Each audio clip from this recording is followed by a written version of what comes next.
Seri ketiga Pendekar Empat Alis. Duel Dua Jago Pedang. Karya Hulung.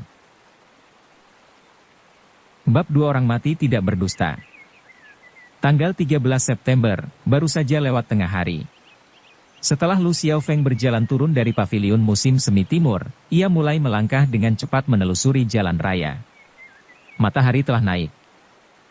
Ia berpendapat bahwa kota ini benar-benar indah, jalan-jalannya lebar dan rata, gedung-gedungnya pun terpelihara rapi dan bersih, setiap emperan toko terlihat lebih bersih dan indah daripada yang ditemukan di kota-kota lain.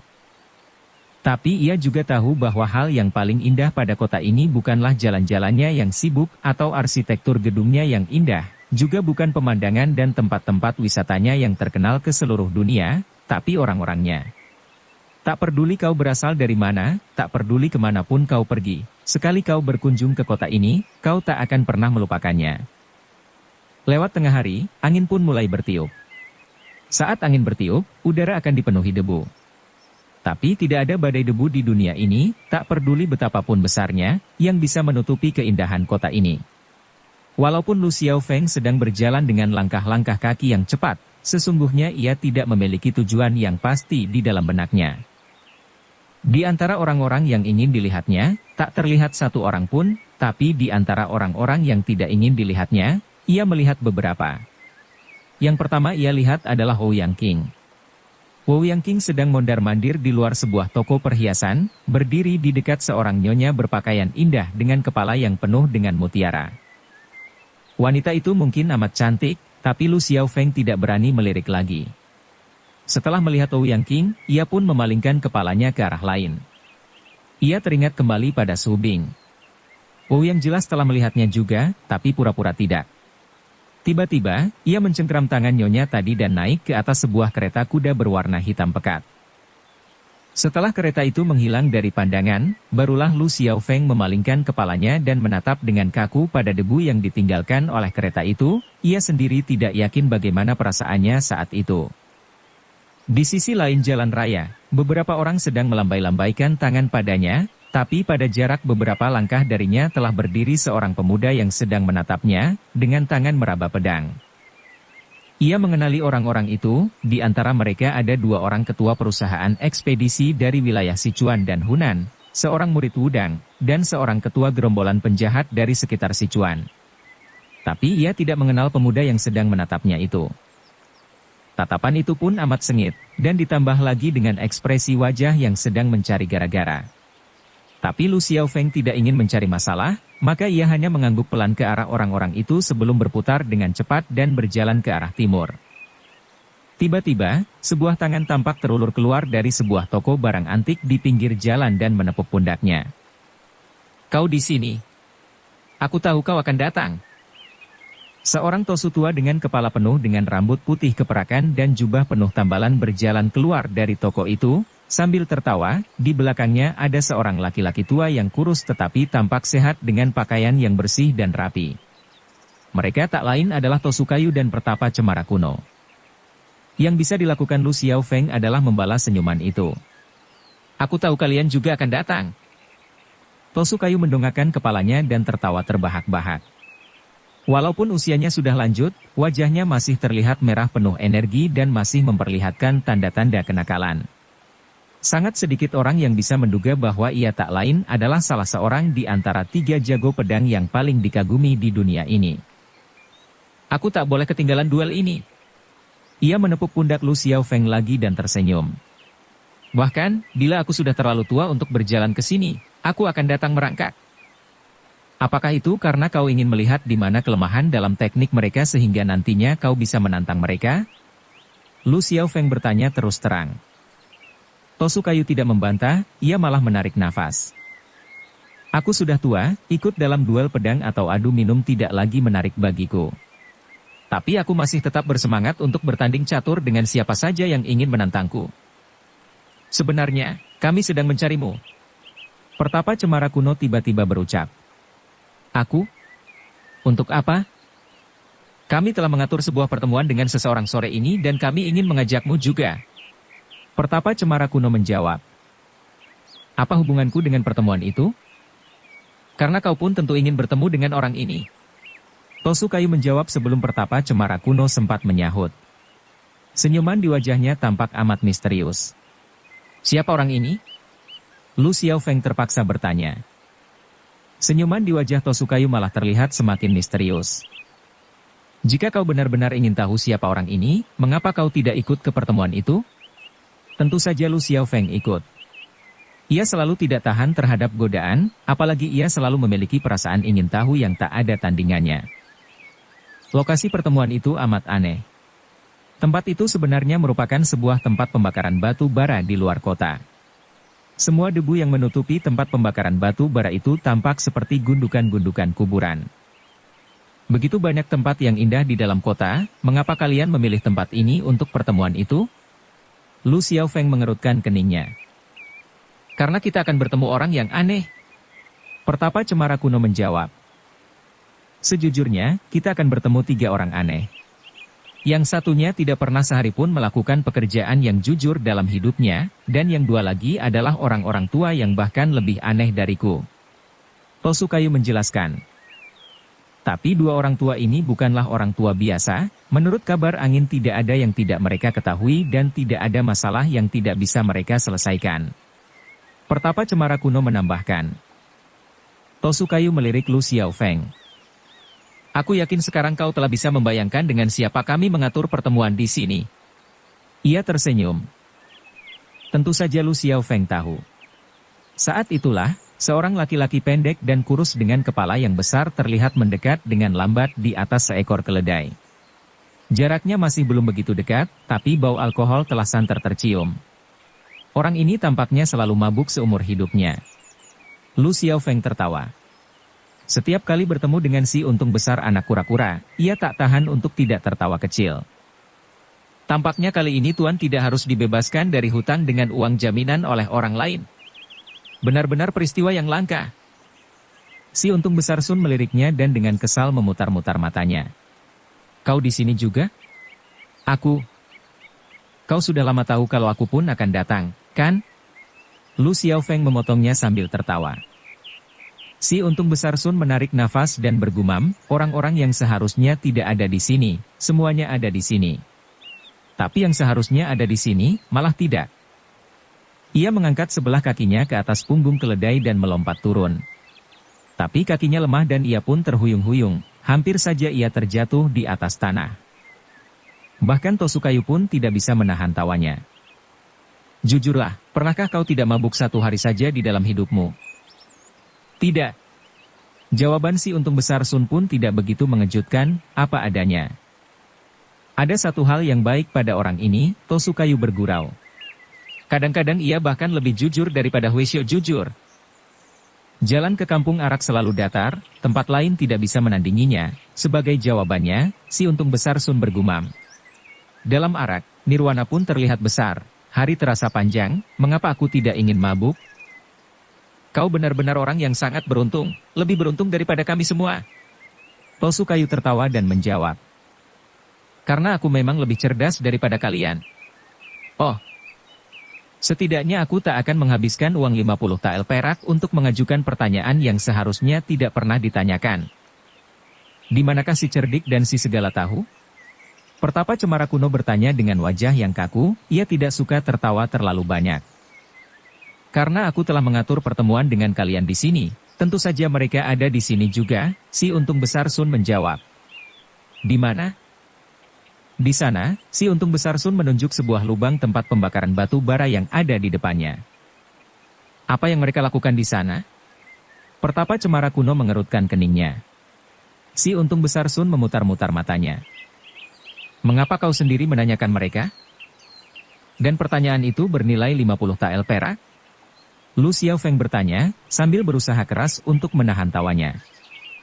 Tentu saja.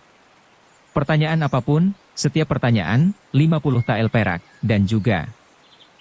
Dan peraturan lama juga masih berlaku, kami hanya boleh menunggu di luar dan tidak boleh masuk. Lu Xiaofeng menyelesaikan ucapannya. Tampaknya ada juga sedikit kecerdasan pada diri kalian. Si untung besar Sun menarik nafas. Lubang tempat pembakaran batu bara itu berukuran kecil dan gelap gulita, bahkan orang sekecil si untung besar Sun pun harus membungkuk-bungkuk untuk bisa masuk ke dalamnya. Semula Lu Xiaofeng merasa khawatir karena kepala orang itu lebih besar daripada lubangnya. Tapi akhirnya ia berhasil merangkak masuk, terlihat seperti sesosok mayat yang merayap masuk ke dalam kuburnya sendiri, sangat lucu dan sekaligus menakutkan. Setelah hening sebentar, ia berseru dari dalam, mulailah. Yang pertama bertanya adalah Tosukayu, jelas dialah orang yang mengatur pertemuan ini. Tapi sebelum ia bertanya pun Lu Xiaofeng sudah tahu apa yang hendak ia tanyakan. Duel tanggal 15 September antara Simon Cuisu dan Ye Gucheng, siapa yang akan menang menurutmu? Itu adalah pertanyaan yang ada di dalam benak setiap orang dan tidak sedikit orang yang mau membayar 50 kali lipat dari 50 tael perak untuk mengetahui jawabannya. Kau ingin mendapatkan jawabannya hanya dengan 50 tael perak? Terlalu murah, ya. Orang yang menjawab adalah si cerdik, Lu Xiaofeng pernah mendengar suaranya. Tak apa, aku akan memberitahumu. Ia meneruskan. Tidak ada yang menang. Mengapa? Itulah pertanyaan kedua, Tosukayu kembali melemparkan 50 tael perak. Pepatah kuno mengatakan bahwa bila dua ekor harimau bertarung, yang satunya pasti kalah, tapi itu keliru. Si cerdik terus menjawab. Yang lebih sering terjadi sebagai hasil pertarungan antara dua harimau adalah kedua-duanya terluka. Pemenang sesungguhnya adalah pemburu yang menonton di pinggir. Sambil mendengarkan dalam bisu, mata Lu Xiaofeng tampak bersinar-sinar tanda setuju. Si cerdik, ini benar-benar orang yang cerdik, hanya orang yang benar-benar cerdas yang faham bahwa menjawab pertanyaan itu haruslah dengan cara yang cerdas juga. Apakah si Mencuisu sudah tiba di ibu kota sini? Tosukayu bertanya lagi. Sudah. Di mana dia berada? Di sebuah tempat yang amat sulit untuk ditemukan, karena ia tidak ingin bertemu siapapun juga sebelum tanggal 15 September. Kembali sebuah jawaban yang amat cerdik, tapi tidak seorang pun bisa mengatakan bahwa jawaban itu keliru. Tosukayu menarik nafas, tampaknya ia merasa bahwa uang 200 tael perak itu telah hilang secara agak sia-sia. Apakah Ye Gucheng benar-benar terluka oleh pasir beracun keluarga Tang? Kali ini pertapa cemara kuno yang mengajukan pertanyaan. Ya. Selain obat penawar keluarga Tang, apakah ada cara lain untuk melawan racun itu? Ya. Kali ini si segala tahu yang menjawab. Ia tahu seluk-beluk semua senjata atau senjata rahasia di dunia ini. Pertapa cemara kuno pun menarik nafas, seakan-akan ia merasa berbahagia untuk Ye Gucheng. Tapi Lu Xiaofeng tahu bahwa ia bukanlah sahabat Ye Gucheng. Ye Gucheng tidak memiliki begitu banyak teman. Mengapa kalian berdua tidak pernah mau bertemu siapapun? Tosukayu tiba-tiba bertanya. Karena tidak ada orang di dunia ini yang berharga untuk ditemui. Tosukayu tertawa jengkel, uang 50 tael perak yang terakhir itu pun kembali terbuang dengan percuma. Ia berpaling pada Lu Xiaofeng, ada yang ingin kau tanyakan? Lu Xiaofeng sebenarnya tidak memiliki pertanyaan apa-apa yang tidak bisa ia jelaskan sendiri, tapi melihat Ouyang King berada di kota itu, tiba-tiba ia teringat pada beberapa kejadian aneh. Semoga si cerdik bisa menjelaskan semua ini padanya. Apakah Ouyang King benar-benar masih perawan? Ini sebuah pertanyaan yang amat aneh. Seumur hidupnya Tosukayu tidak pernah membayangkan kalau dia akan mengajukan pertanyaan seperti itu. Ya. Jawabannya datang dari dalam lubang pembakaran batu bara itu, tapi setelah hening beberapa lama. Apakah Weishio jujur benar-benar jujur? Ya.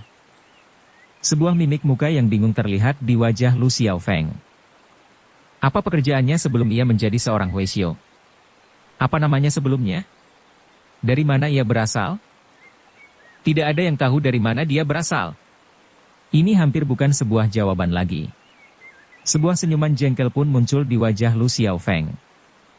Walaupun ia telah cukup banyak menghabiskan uang, ia masih punya beberapa pertanyaan lagi. Kau tahu siapa orang yang bersama Du Tongshuan? Dia adalah... Jawaban si segala tahu tiba-tiba terpotong oleh sebuah suara seruling yang amat aneh. Syukurlah, walaupun nadanya amat tinggi dan menusuk, bunyi itu pun amat singkat, hanya sejenak, dan kemudian menghilang. Siapakah orang berbaju hitam yang datang bersama Du Tongshuan itu? Lu Xiaofeng kembali bertanya. Tidak ada jawaban. Ia menunggu beberapa lama dan kemudian bertanya lagi. Masih tidak ada jawaban. Mengambil uang perak tapi tidak menjawab, inilah pertama kalinya hal itu terjadi. Lu Xiaofeng mengerutkan keningnya dan baru saja hendak bertanya lagi sebelum, tiba-tiba seekor ular kecil berwarna merah darah tampak melesat keluar seperti sebatang anak panah dari lubang tempat pembakaran batu bara itu, langsung masuk ke dalam semak-semak dan menghilang. Walaupun ular itu berukuran kecil, gerakannya cepat seperti kilat dan arah yang ia tuju pun tepat sama dengan asal suara seruling tadi. Ekspresi wajah Lu Xiaofeng pun berubah secara dramatis. Untung besar Sun. Untung besar anak kura-kura. Ia berteriak. Masih tidak ada jawaban. Bahkan sebuah suara pun tidak terdengar dari dalam lubang itu. Lu Xiaofeng tiba-tiba melompat bangkit dan menghentakkan kakinya di atas lubang itu dengan gusar. Lubang itu segera melesak dan memperlihatkan sebuah lubang yang amat besar di sebelah dalamnya. Sinar bulan menerobos lubang itu dan tepat menerpa wajah si untung besar Sun. Wajahnya tampak mengejang kaku, matanya, penuh dengan perasaan ngeri, melotot seperti mata ikan mati. Lidahnya terjulur keluar dari mulutnya, tapi warnanya telah berubah menjadi kelabu pucat, seakan-akan seseorang telah mematahkan lehernya dengan tiba-tiba. Tapi lehernya tidak patah, di tenggorokannya terlihat dua buah luka berupa dua lubang kecil. Sedikit darah tampak mengalir keluar dan berwarna hitam. Ular itu. Tosu Kayu menebak-nebak. Lu Xiaofeng mengangguk. Orang tolol pun tahu bahwa si untung besar Sun telah terkena bisa ular tadi. Sekali ular seperti itu menggigitmu, maka kau pasti mati. Itu bukanlah hal yang aneh adalah cuma si untung besar Sun satu-satunya orang yang berada di dalam lubang itu. Di mana si segala tahu dan si cerdik? Tosu Kayu bertanya dengan heran. Lu Xiaofeng berpikir untuk beberapa saat, lalu menjawab dengan lambat, tidak pernah ada yang namanya si segala tahu dan si cerdik itu. Tosu Kayu terperanjat. Ia sebenarnya paham, tapi saat itu, kenyataan tersebut masih belum bisa diterima di benaknya. Si segala tahu adalah si untung besar Sun, begitu pula si cerdik. Lu Xiaofeng menjelaskan. Mereka bertiga sebenarnya cuma dia seorang? Lu Xiaofeng mengangguk. Tapi suara mereka? Beberapa orang bisa merubah suara mereka, bahkan ada yang bisa menirukan sekelompok orang yang sedang bertarung dengan segerombolan kucing dan anjing pada saat yang bersamaan. Tosu Kayu tidak bicara lagi, ia sendiri telah banyak melihat orang-orang aneh dan kejadian-kejadian aneh di dunia persilatan. Tapi pertapa cemara kuno tampak mengerutkan keningnya. Jadi si untung besar Sun menciptakan dua orang itu untuk menipu uang orang lain. Ia tidak menipu siapa-siapa. Lu Xiaofeng menegur dengan dingin. Tidak. Ia memang mengambil uang orang lain, tapi di saat yang bersamaan ia pun banyak menyelesaikan masalah mereka. Pengetahuan dan kecerdasannya jauh lebih bernilai daripada sedikit uang perak. Tanda-tanda kemarahan pun muncul di wajah Lu Xiaofeng. Si untung besar Sun adalah temannya, ia tidak suka orang lain memandang rendah temannya. Pertapa cemara kuno pun melihat dengan jelas kemarahan di wajahnya. Ia segera merubah suaranya dan menghela nafas, aku hanya merasa aneh karena orang yang berbakat dan cerdas seperti dia mau menggunakan sebuah nama samaran dan bukannya mencari nama untuk dirinya sendiri. Ekspresi wajah Lu Xiaofeng pun berubah sedih. Karena ia orang yang baik dan tidak memandang tinggi pada kemasyhuran dan harta. Dan juga karena ia takut pada masalah, pada tanggung jawab. Itulah sebabnya ia selalu lari, selalu bersembunyi. Lu Xiaofeng tidak mengatakan itu, ia selalu menyukai si untung besar Sun. Tak peduli apapun juga, perbuatannya ini hanya melukai dirinya sendiri, bukan orang lain. Tosu Kayu menghela nafas. Seorang laki-laki seperti ini seharusnya tidak mati begitu cepat. Seharusnya ia sudah tahu bahwa ada ular berbisa di sekitar sini. Pertapa cemara kuno pun menghela nafas. Tapi ular itu tidak datang sendiri ke sini. Lu Xiaofeng berkata. Mengapa tidak? Karena hanya ular terlatih yang akan menggigit tenggorokan. Jadi menurutmu ular itu sengaja diletakkan di sini untuk membunuhnya? Tosu Kayu terkejut mendengar pernyataan itu. Lu Xiaofeng mengangguk, amarah pun muncul kembali di wajahnya, ular itu sengaja dilatih untuk menyerang hanya bila ia mendengar bunyi seruling. Di dalam lubang itu memang amat gelap, dan ular itu pun terlalu kecil untuk dilihat bagi si untung besar Sun, yang berjalan masuk dari tempat terang. Tosukayu teringat kembali pada suara tadi, jadi menurutmu, orang yang memainkan seruling tadi adalah orang yang membunuh si untung besar Sun. Mengapa ia ingin membunuh si untung besar Sun? Karena ia khawatir kalau si untung besar Sun membocorkan rahasianya. Siapa dia? Rahasia apa? Aku tidak peduli dia siapa, aku tidak peduli rahasianya apa. Tinju Lu Xiao Feng tampak terkepal erat dan ia berkata dengan lambat. Aku akan menemukan dia dan rahasianya. Tosukayu menghela nafas lagi. Baru sekarang ia benar-benar paham mengapa hanya si untung besar Sun yang bisa menemukan si segala tahu dan si cerdik, dan mengapa mereka tidak pernah mau bertemu dengan orang lain. Tapi ia tak pernah bisa mengerti berapa banyak rahasia yang diketahui si untung besar Sun sehingga orang-orang ingin membungkam mulutnya. Ia juga tidak paham bagaimana dia bisa tahu semua rahasia itu. Si untung besar Sun mungkin akan membawa jawaban untuk semua pertanyaan yang misterius itu ke lubang kubur bersamanya. Bisakah Lu Xiao Feng mengungkapnya? Aroma bunga yang baru dipetik tersebar di toko peti mati itu. Seharusnya aroma ini adalah aroma yang bersih dan menyegarkan, tapi di dalam toko itu aroma tersebut malah membuat semua orang merasa tidak nyaman. Di sana ada 2 buah peti mati berkualitas tinggi yang terbuat dari kayu nanmu, sepertinya di atasnya pun ada selapis pernis logam yang segar. Aku ingin yang ini. Lu Xiao Feng memilih salah satu di antara 2 peti itu. Bila memilih sesuatu untuk sahabatnya, ia selalu menginginkan yang terbaik, walaupun itu hanya peti mati. Kedua peti mati ini telah dipesan orang. Pemilik toko itu bernama Cheng. Mungkin ia telah terlalu lama bekerja di sini, bahkan walaupun ia tersenyum, senyumannya itu terlihat menakutkan. Orang pun bisa memesan peti mati? Tauke Cheng mengangguk, seorang pelanggan memesan 2 peti mati ini untuk malam tanggal 15 September. Aku pun merasa hal itu agak aneh. Tampaknya ia tahu pasti bahwa 2 orang tentu akan mati pada malam itu. Tanggal 15 September. 2 orang pasti mati. Siapa yang memesannya? Ekspresi wajah Lu Xiao Feng tampak berubah. Ia telah membayar untuk kedua peti itu, tapi ia tidak meninggalkan namanya. Seperti apa tampangnya? Seorang laki-laki tua yang bungkuk. Lu Xiao Feng tidak bertanya lagi, siapapun bisa menyamar sebagai seorang laki-laki tua bertubuh bungkuk. Ia memilih peti mati lain dan bermaksud hendak pergi. Tapi Tauke Cheng tiba-tiba teringat pada sesuatu, tapi pelanggan itu meninggalkan 2 nama untuk diukir di atas kedua peti mati itu. Nama siapa saja? Lu Xiao Feng segera berputar. 2 nama yang amat unik. Satu adalah He Gu Cheng, satunya lagi si Mencuis Hu. Tosukayu adalah orang yang periang, tapi sekarang ekspresi wajahnya pun terlihat cemas. Tidak seorang pun yang akan menang, pemenang sesungguhnya adalah pemburu yang menonton di pinggir. Sekarang jelas, salah satu pemburu itu telah maju lebih dulu dan memesan 2 peti mati untuk mereka. Mungkin ini hanya sebuah gurauan. Tosukayu berusaha menenangkan hatinya sedikit. Lu Xiao Feng memaksakan sebuah senyuman, mungkin saja. Dukung channel Novel Silat dengan subscribe, follow, like, komen dan share. Dengan senyuman di wajah, mereka berjalan di bawah sinar matahari terbenam. Angin yang lembut berhembus lewat, menggerakkan lengan baju dan pakaian mereka.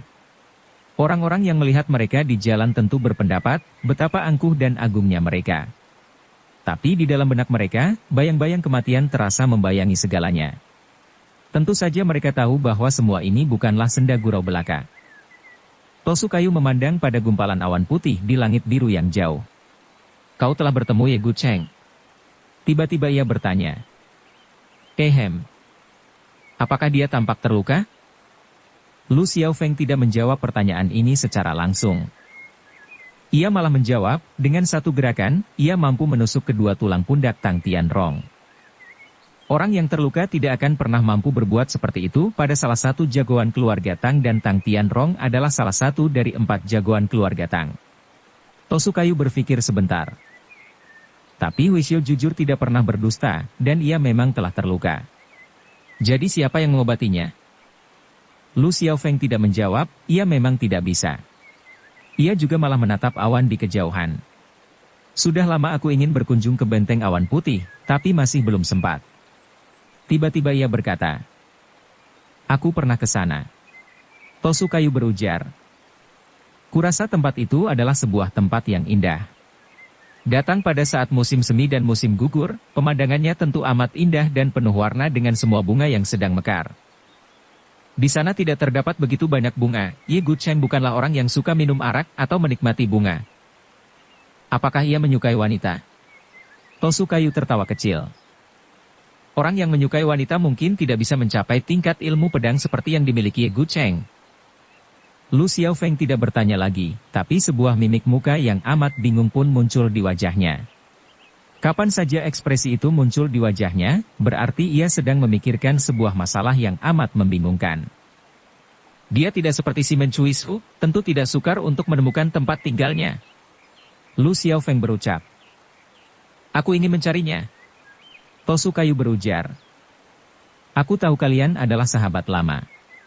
Bagaimana denganmu?" Lu Xiaofeng memandang ke langit. "Aku akan makan malam dengan seseorang malam ini. Mungkin telah ada orang yang menungguku di pavilion musim semi timur.